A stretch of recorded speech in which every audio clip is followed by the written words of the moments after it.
ചേട്ടാ ഫുഡ് കഴിച്ചിരുന്നാ? കഴിച്ചിട്ടില്ല അല്ലേ? ചേട്ടാ ഒരു ചലഞ്ച് തരാം. ചേട്ടന് ഇഷ്ടപ്പെട്ട ഫുഡ് കഴിക്കുകയാണെങ്കിൽ ചേട്ടന് ഒരു ചലഞ്ച് കിട്ടും. ചേട്ടന് ഇഷ്ടപ്പെട്ട ഫുഡ് എന്തിട്ടാ? ബിരിയാണി ഇഷ്ടമാണ്. ഇഷ്ടപ്പെട്ട ഫുഡ് കഴിക്കുകയാണെങ്കിൽ ചേട്ടൻ ഒരു ചലഞ്ച് അക്സെപ്റ്റ് ചെയ്യാന്നുള്ളതാണ്. ഞാനൊരു ചലഞ്ച് തരട്ടെ? ഞാൻ ഫുഡ് മേടിച്ച് തരാം. ചേട്ടാ ചലഞ്ച് ഇതാണ്. 30 സെക്കൻഡ് ടൈം തരാം. 30 സെക്കൻഡ് ടൈമിൽ ചേട്ടൻ എത്ര കോയിൻസ് എണ്ണാൻ പറ്റുമോ അത്രയും കോയിൻസ് ചേട്ടൻ എടുക്കാം. ടൈം സ്റ്റാർട്ട് ചെയ്തു. ഓരോ കോയിൻസ് വെച്ചിട്ടാ. 1 2 ഓക്കെ ട്ടാ. ചേട്ടാ ടൈം എൻഡ് ആയിക്കണേ.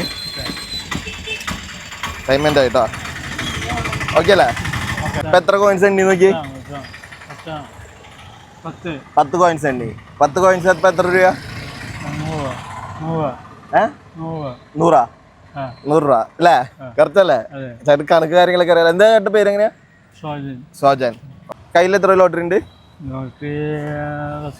10 ലോട്ടറി അല്ലേ? വീട്ടിലായിരിക്കുന്നുണ്ട്? പഠിക്കുന്നുണ്ട്. വയ്യാത്താണ്. എങ്ങനെ ചലഞ്ച് കിട്ടുന്നൊക്കെ പ്രതീക്ഷിച്ചിരുന്നാ? അറിയില്ലല്ലേ, പെട്ടെന്ന് ഒരു പ്രതീക്ഷ അല്ലേ? ആദ്യമായിട്ടല്ലേ ഇങ്ങനെ ലൈഫിൽ വരുന്നത്? സന്തോഷമാണോ? സന്തോഷം. ഫോണ്ടാ ഫോണെടുത്ത് നമ്മളെ ഇൻസ്റ്റാഗ്രാമിൽ ആഷിഖ് ജോഷ് എന്നുള്ള അക്കൗണ്ടിൽ ഫോളോ ചെയ്യുകയാണെങ്കിൽ ചേട്ടൻ്റെ കയ്യിലുള്ള ലോട്ടറി ഒക്കെ എടുക്കാം. ഫോളോ ചെയ്യണ്ടോ നോക്കട്ടെ. ഇതാ ഫോണിലല്ലേ? വേറെ ഫോണുണ്ടോ? വേറെ ഫോണില്ല. ചേട്ടൻ അക്കൗണ്ട് ഫോളോ ചെയ്യുന്നത് കേട്ടോ. എത്ര ലോട്ടറി ഉണ്ട്?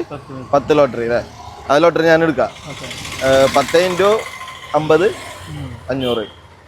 Okay okay. അപ്പോൾ ചേട്ടനെ ചാലക്കുടി ലോട്ടറി വിൽക്കാണ്. ചേട്ടൻ്റെ ലൊക്കേഷൻ വരുന്നത് Chalakudy Kalleli bar RTO office സ്ഥലത്താണ് ആള് വരുന്നത് അല്ലേ? അപ്പോൾ ആരെങ്കിലും കാണുകയാണെങ്കിൽ ചേട്ടൻ്റെ അടുത്ത് നിന്ന് ഒരു ലോട്ടറിയെങ്കിലും മേടിച്ച് ചേട്ടനെ സഹായിക്കണം. ഒരു ലോട്ടറിയെങ്കിലും മേടിക്കണം കേട്ടോ അല്ലേ? അപ്പോൾ ശരി ചേട്ടാ.